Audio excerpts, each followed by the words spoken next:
दरम्यान कोणाचं ऐकलं नाही म्हणून ईडीची कारवाई हे जगजाहीर आहे। दूध का दूध आणि पाणी का पाणी लवकरच होईल। ईडी कारवाईनंतर रोहित पवारांनी स्पष्टीकरण दिलं।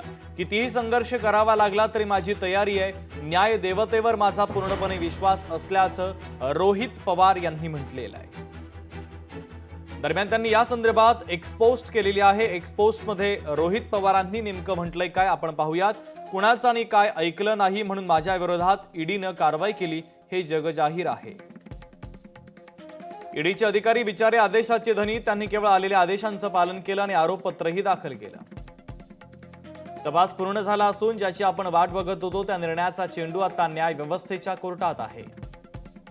न्याय देवतेवर माझा पूर्ण विश्वास असून यामध्ये दूध का दूध आणि पाणी का पाणी होईलच असं रोहित पवारांनी म्हटलेलं आहे। विचारांसाठी कितीही संघर्ष करावा लागला तरी माझी तयारी आहे असं रोहित पवार आपल्या ट्विटमध्ये म्हणतायत। महाराष्ट्रानं लाचारीला कधीही थारा दिला नाही आणि संघर्षालाच डोक्यावर घेतलंय।